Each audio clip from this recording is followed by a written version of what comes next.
Welcome to the ASDA District 1 Dental School Debate. It is with pride that Creston Oral-B is able to maintain this great tradition through our sponsorship. Along with you, we value this experience as a way to enhance your dental education and have a little fun and spirited competition along the way. I'm Dr. Cindy Stegeman, and I'm a Scientific Relation Manager for Crest Oral-B, and I cover all of your dental schools. I've met many of you already and hope to meet many more in the near future. I am thrilled to highlight our newest innovation, the Oral-B IO. Take a look.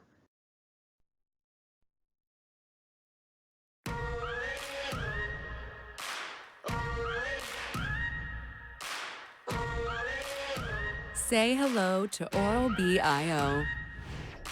New Oral-B IO technology takes the oscillation rotations from Oral-B's iconic round brush head and combines them with the gentle energy of micro vibrations for an enjoyable experience and a sensational clean. Thousands of bristles gently micro-vibrate and glide effortlessly around the surface of each tooth, while also brushing along the gum line for a powerful yet gentle clean. Experience the only wow clean with Oral-B IO technology. Only from Oral-B.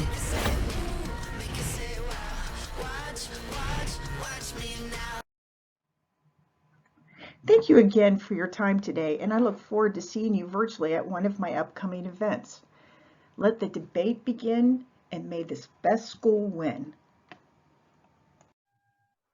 Hey, I'm Chris Salerno. I'm a general dentist in New York and a member of the board of directors for EDIC. I'm so glad you guys are taking time from your schedules to participate in and watch these debates. It's so important. It really is to develop those critical thinking skills, whether you're a debater or whether you're just supporting your team here. It is so important for the future members of our profession to learn how to see both sides of a critical, weird, challenging issue. It's important to learn how to present your case and how to debate with grace. The dental profession is facing all kinds of interesting dilemmas that honestly we just couldn't conceive of even 5 years ago. And so we need real sharp dentists like yourselves to be able to lead us through that. Now, these critical thinking skills are not just important for your leadership in the profession, it's also important for you as a leader in private practice. I just got to the office. I'm ready to start my day in practice. And I'll tell you, almost every day I'm in the office, there's a challenge to my critical thinking skills. And not just from a treatment planning standpoint, patients and insurance companies and family members of patients can present some real interesting ethical and legal dilemmas. And so those skills that you're developing right now, right this morning, are really going to help you see your way through them. I mean, I'll give you an example. Patients that come in and say, gee, I need you to save this tooth no matter what. Put a fourth post in there somehow. Money's no object. Do whatever you can. And you think, this person's asking me to practice beneath the standard of care. This is a hopeless tooth. I can't do it, right?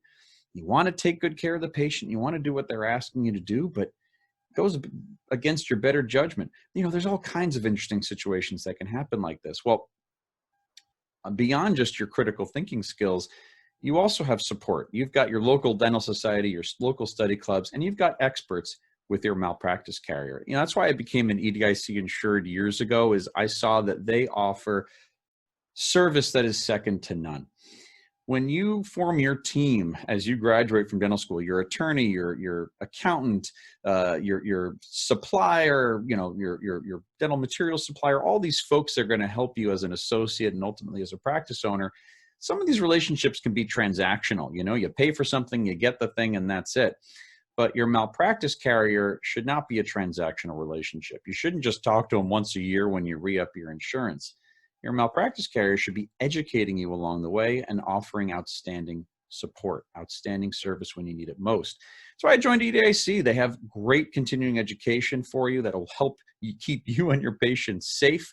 And also, if you ever do get into a sticky situation, you can pick up the phone, talk to a human being who's an expert, and get answers when you need it most. Remember, you're never alone when you're in private practice. We have each other and we have experts at your fingertips. So as you move into private practice, I hope you consider EDIC as your malpractice carrier.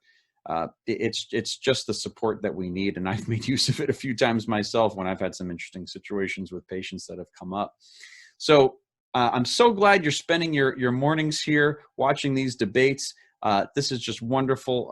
I'm so glad you're taking the time to do it. Develop those critical thinking skills, and I wish you guys the best in the years to come.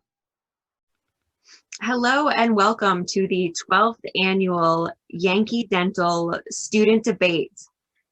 I'd first like to extend our gratitude to the Mass Dental Society for hosting the event.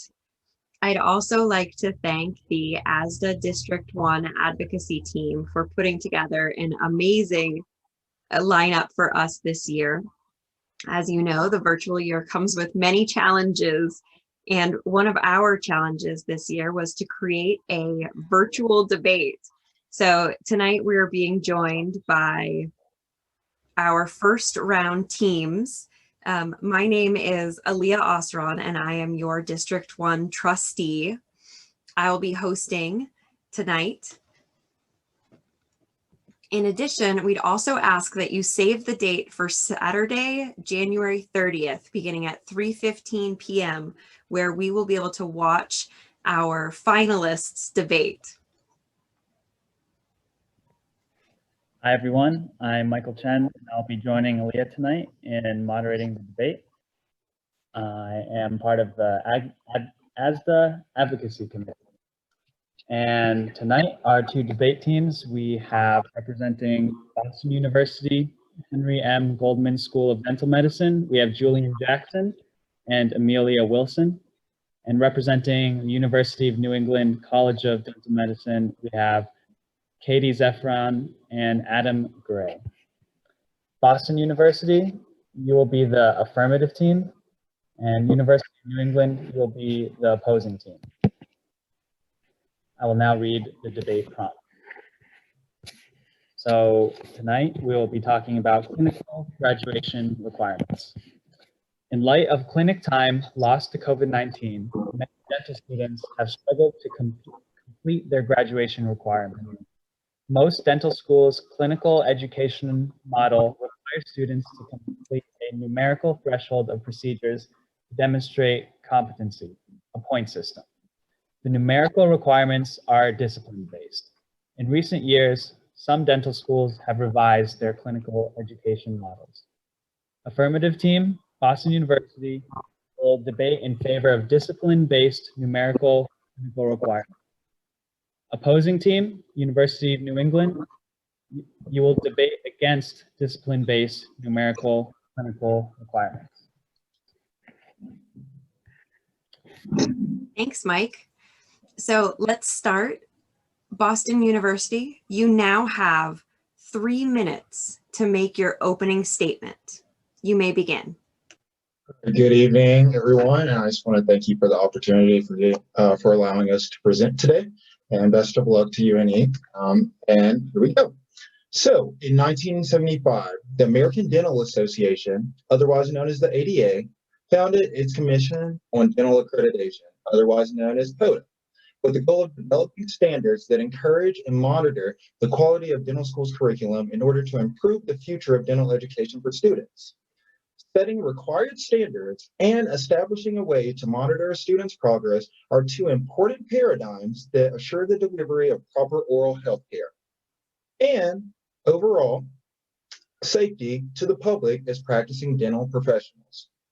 Organizations such as CODA and the American Dental Education Association, otherwise known as ADIA, and also ASDA, help ensure that there is a certain numerical requirement to be able to practice on a patient outside of a school setting. With a rise in case-based comprehensive patient care, dental schools are preparing their students to become more socially aware for the patients and the patient's treatment planning. This reflects the ongoing process of dentistry, but it should not sacrifice the preparedness of graduating dentists because of a pandemic. However, it is important to note in 1993, popular paper cited over 20 times, Dodge et al. Stated the importance of using numerical requirements to ensure that dental students obtain experience and a diverse selection of cases in traditional disciplines. With case completion curriculum, there is still a certain minimum of numerical requirement in order to determine what makes their student ready to go out into the general practice. In numerical-based curriculums, students are exposed to a diverse set of cases, therefore more exposure, ensuring no deficiency in any certain skill set. Park et al. Once said, conducted a randomized control study that demonstrated the lack of diversity in the students that have case completion curriculum. They also found, more importantly, that they do more restorative dental work, but they have fewer procedures in periodontal and endodontic dental therapy. Numerical-based curriculum systemically ensures that a student will have multiple exposures to specified procedures, assuming that more patients a student treats, the more proficient he or she will become in practicing general dentistry. For students who go into residencies, this may also be of help to them. In COVID-19, in this pandemic, students still must meet the minimum requirement in order to be successful in private practice. Some of the schools with comprehensive care reduce the amount of complex cases in order to graduate, thus showing the imperativeness of having a numerical-based system.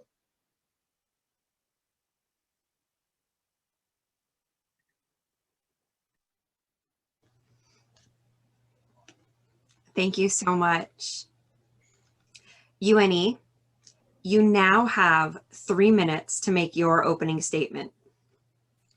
Hello, like I introduced myself before, my name's Adam. I'm from UNE, I'm a 4th year dental student, and UNE does run under the comprehensive care model that was cited in a couple of the articles that were listed, in which our class, our D4 class of 64 is broken into 4 groups in which we have a group practice leader, and we practice the comprehensive care model. And I think that is the way that dental schools should go in the future, and that's the way that a lot of them are currently moving right now, and for these reasons.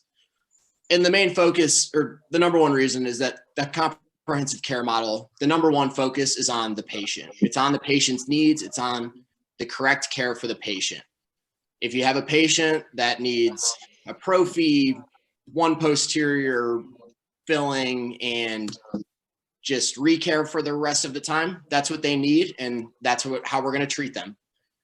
Moreover, if it's more complicated, we will do the same. By not needing to hit numerical benchmarks, you don't lose sight of what the patient needs and what's most important for them.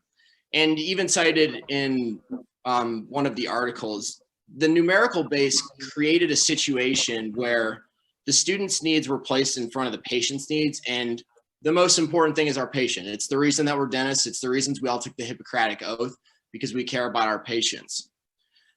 Another thing that I really like about the comprehensive care model and why I feel that we should go in that direction is it kind of shrinks dental school a little bit. And our school is pretty small objectively with 64 per class, but it breaks us into groups of 16. And that way you can be more personalized with your faculty.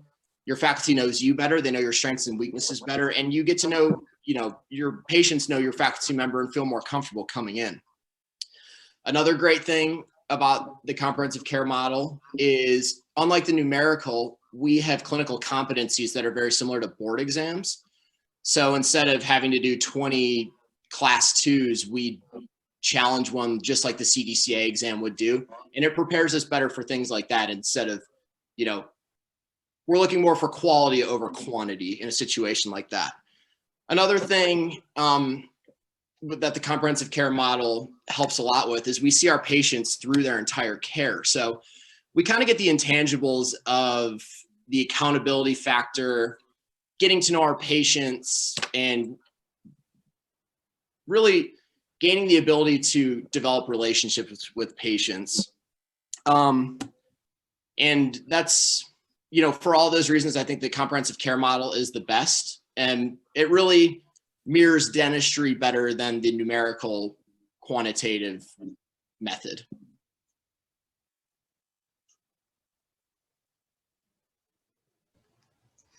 Thank you so much. You now have 1 minute to cross-examine. Opposing team, you'll go first. You may begin.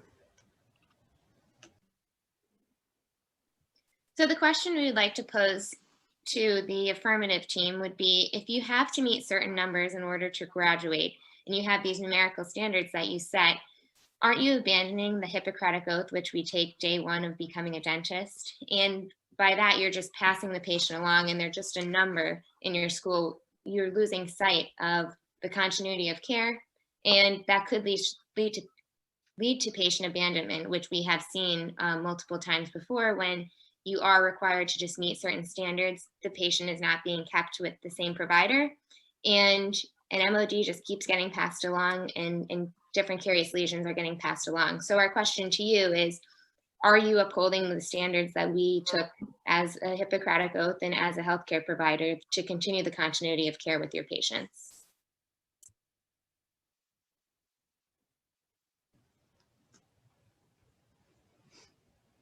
Thank you so much. Affirmative team, you will now have 1 minute to cross-examine. You may begin. Okay.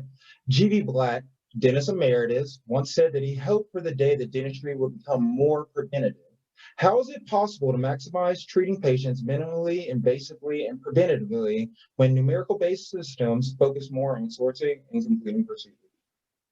Park et al.'s study showed a case completion group had a higher number of operative and removable prosthodontic procedures, but fewer periodontal and endodontic procedures. So how can a case completion curriculum produce dentists with well-diversified backgrounds in all fields of dentistry if students are shown to lack clinical experience in some areas?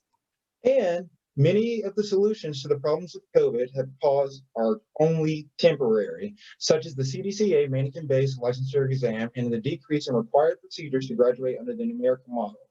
How can dental schools justify keeping the stopgap solutions, such as the CCC, even after the pandemic has subsided and the clinics are back to full capacity?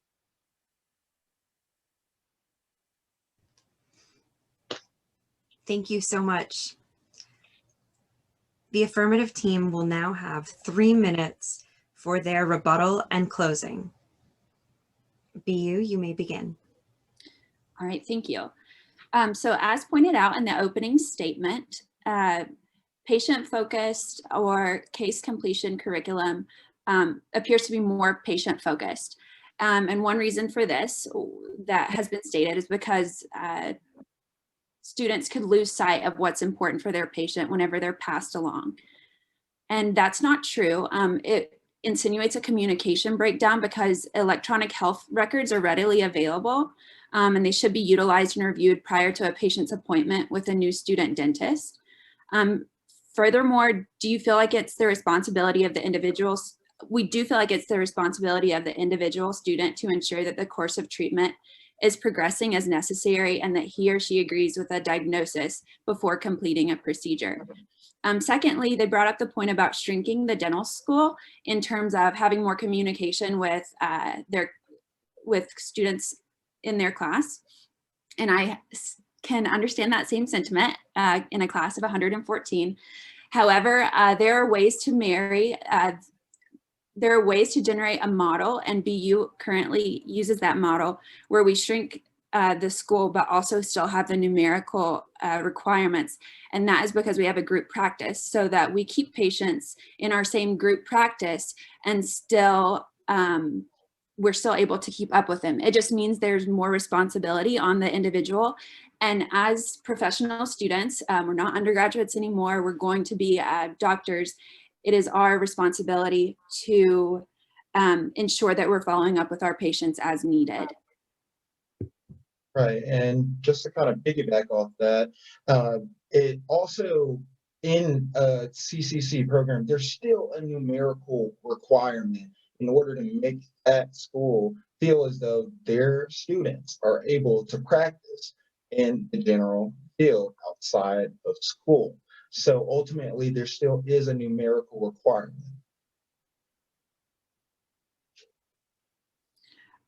Also, along the same lines, getting to know the patients, you can do that no matter how long you spend with a patient. And once again, it's more emphasis based on the individual and ensuring you follow up with them. It also, I want to say that it keeps dentistry somewhat standardized, whereas CCC models, there's a lot more freedom left up to what procedures are done. So it's important to keep dentistry standardized just so that dentists who are graduating aren't ill prepared and causing harm to their patients. That's all. Thank you. Thank you so much. Opposing team, you now have 3 minutes for your rebuttal and closing. UNE, you may begin. Thank you. So in response to the affirmative team's point, of which Park et al. Did state in their study that they are seeing fewer endo and perio and more restorative because of this comprehensive care model instead of the numerical based system, my response to that would be, and just seeing this firsthand being in the comprehensive care model, I would say you have less endo and you have less perio because you are with that patient and it's a comprehensive care model with better treatment planning and you're addressing those carious lesions before they reach the pulp chamber. Better perio, you're getting to the perio before they progress to severe periodontitis. You're catching gingivitis early because you are seeing them every 6 months due to that comprehensive care model. So yes, you may be seeing less of one type of procedure or two like perio and endo, but it's because you are using preventative care in such a manner that you prevent progression of disease further along the road. Just anecdotally, my father went to dental school at Temple and he used a numerical-based system. Many of our faculty members use a numerical-based system. And after talking to them, after talking to my father, many people that we have spoken to have agreed that this new comprehensive care approach is much better to simulate you for private practice experience and get you ready to be a comprehensive care provider as compared to just hitting certain benchmarks to meet your graduation requirements. And going off of what Katie just said right there, dental school is not all about just hitting benchmarks. It's not about just churning out fillings. We want quality care for our patients. We don't want quantity of, possibly subpar dentistry because we just need to hit numbers. It's all about the patient sitting in the chair at the end of the day. And that's why the comprehensive care model is far superior than the numerical base. I mean, our patients, they're all different. They require all different treatment. And if you look at the literature, at the end of the day, our procedures pretty much all even out, especially in the restorative aspect. And like Katie said, the perio and endo, a lot of times those can be prevented with diligent care. And I don't really see less procedures done by the comprehensive care model when our numbers do match up at the end of the day in most cases. And also we're caring for our patient in the best way for that specific patient. Thank you.